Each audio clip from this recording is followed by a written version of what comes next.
Sahabat-sahabat yang dimuliakan oleh Allah, itu satu ya, saya ingin menyampaikan bahwa demikian dahsyatnya Al-Quran sehingga Allah mencari waktu yang tepat atau timing yang tepat untuk menurunkan Al-Quran.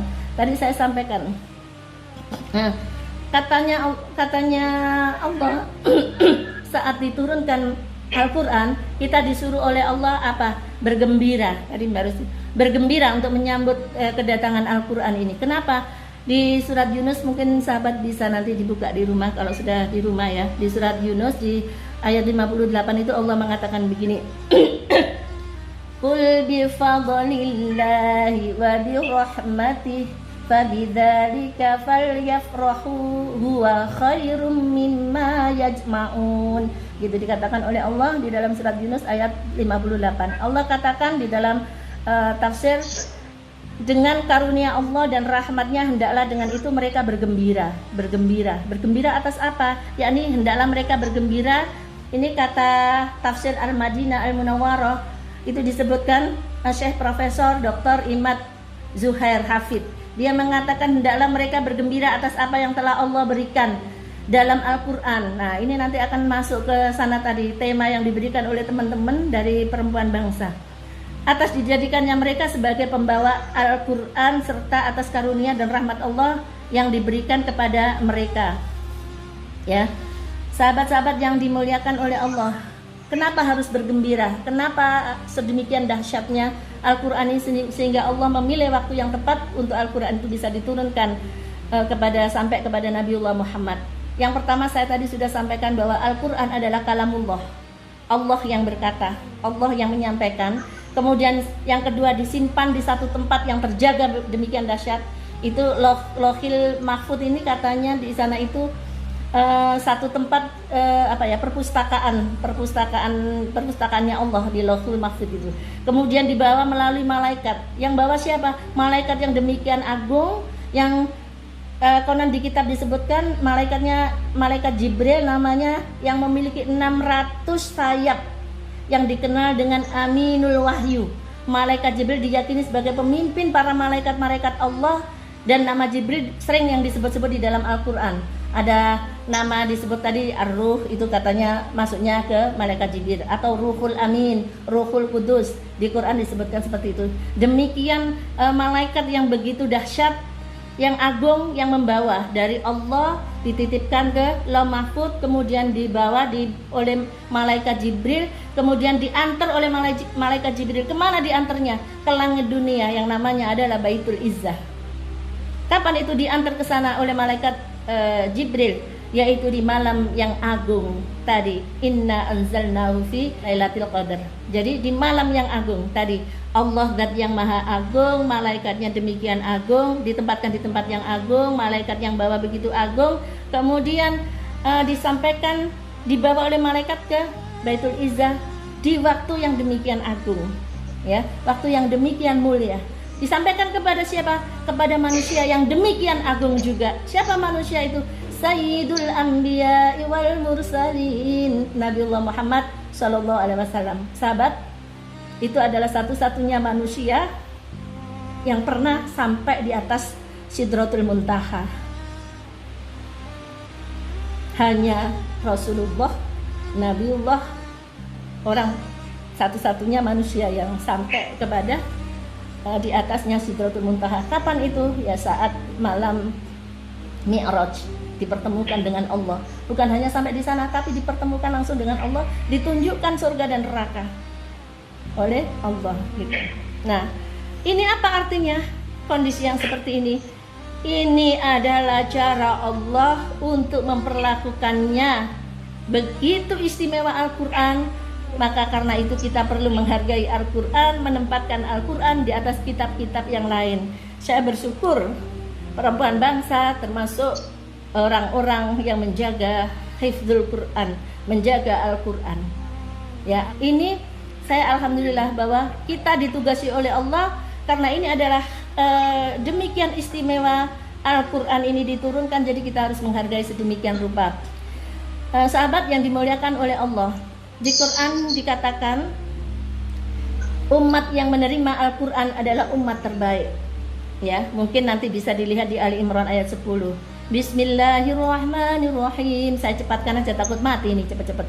Kuntum khaira ummatin ukhrijat linnasi ta'muruna bil ma'ruf wa tanhauna 'anil munkar wa tu'minuna billah walau amana ahlul kitabi lakana khairan lahum minhumul mu'minuna wa aktsaruhumul fasiqun. Jadi di surat Ali Imran apa kata Allah? Kamu adalah umat yang terbaik yang dilahirkan untuk manusia, menyuruh kepada yang ma'ruf dan mencegah dari yang mungkar. Siapa manusia terbaik yang menerima Al-Quran ini? Yaitu tadi yang saya sampaikan di awal, yang menunggu 40 tahun Allah untuk menjadikan Nabiullah Muhammad ini menjadi Rasul. Nunggu usia 40 tahun, sudah matang, sudah sedemikian banyak pengalaman dan lain-lain, baru kemudian diangkat menjadi Rasul. Sudah siap, baru kemudian Al-Quran itu diturunkan. Jadi kuntum khaira ummatin ukhrijat linnasi ta'muruna bil ma'ruf wa tanhauna 'anil munkar. Kamu adalah umat, kata Allah, yang terbaik yang dilahirkan untuk manusia, menyuruh kepada yang ma'ruf. Tugas utamanya Nabiullah Muhammad. Saya bilang kenapa kita harus bersyukur atas nikmat yang kedua ini. Kelahiran Nabiullah Muhammad itu nikmat bagi kita. Kalau tidak ada, maka kita semua mungkin masih menjadi orang yang jahiliyah, orang yang bodoh, orang yang tidak punya ilmu pengetahuan, ya, gitu. Nah, saya katakan, dan mencegah dari yang mungkar dan beriman kepada Allah. Wa tanhauna 'anil munkar wa tu'minuna billah, dan beriman kepada Allah. Sekiranya ahli kitab itu beriman, tentulah itu lebih baik bagi mereka. Di antara mereka ada yang beriman dan kebanyakan mereka adalah orang-orang yang fasik. Nah, diturunkan di mana? Kenapa Al-Quran ini memiliki begitu dahsyat, demikian dahsyatnya? Sahabat perempuan bangsa yang dimuliakan oleh Allah, saya mau bercerita. Ada kurang lebih 4 kehebatan Al-Quran. Yang pertama, mungkin kita sering baca, tapi kita nggak tahu nih Al-Quran demikian dahsyat dan hebat. Yang pertama adalah Al-Quran diracik sendiri oleh Allah. Jadi tahu konstruksi yang akan dibangun, bangunan yang dibangun oleh Allah sendiri, konstruksinya seperti apa, ini ditujukan kepada manusia. Manusia sukanya ngapain? Khata' wan nisyan. Karena itu selalu innallaha ghafurur rahim, selalu banyak ayat-ayat Quran setelah menjelaskan hukum-hukum Allah demikian dasar, baru kemudian Allah mengatakan bahwa ampunan Allah, ya, innallaha, sesungguhnya Allah Maha Pengampun, begitu. Ada selalu di ujungnya diakhiri dengan kalimat seperti itu.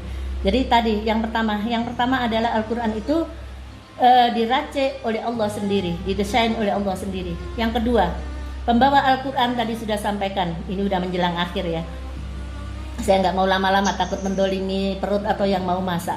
Pembawa Al-Quran adalah seorang Nabiullah Muhammad SAW, Nabi yang luar biasa, yang nurnya diciptakan dahulu sebelum yang lain diciptakan. Nabi yang sudah ditempa oleh Allah, butuh waktu sampai usia 40 tahun, dianggap siap, baru kemudian dia dipercaya oleh Allah untuk membawa risalah, yaitu Al-Quran.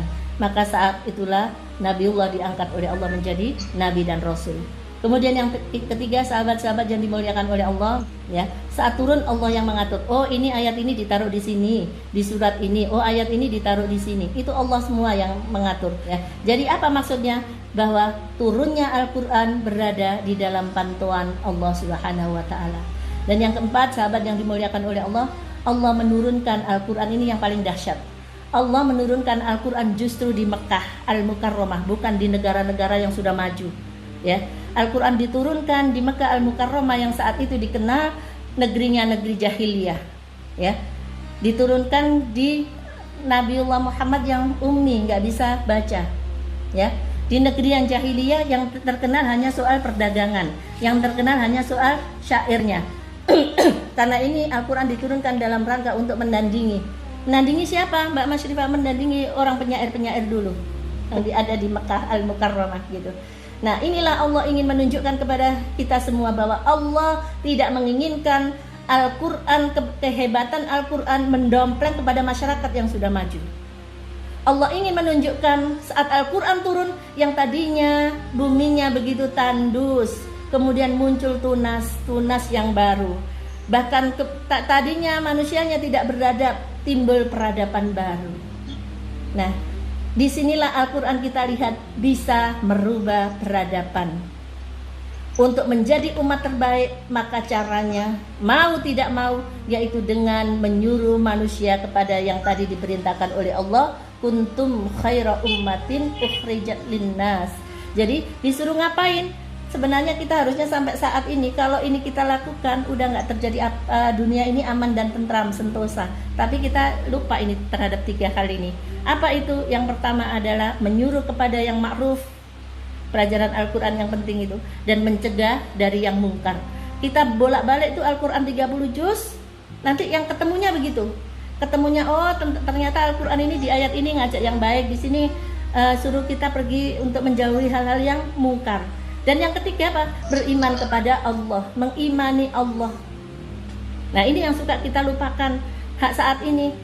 Ya, kita coba kalau kita kembali ngajak kebaikan, kemudian menyuruh orang jangan melakukan hal itu karena hal itu buruk, tapi dengan cara yang ini, cara yang kayak Mbak Dewi kalau ngasih muballigh itu ud'u ila sabili rabbik bil hikmah wal mau'idhah wal hasanah. Nah, ini saya mengajak kepada seluruh sahabat-sahabat yang ada di Perempuan Bangsa bisa mengaplikasikan apa yang ada di Al-Quran.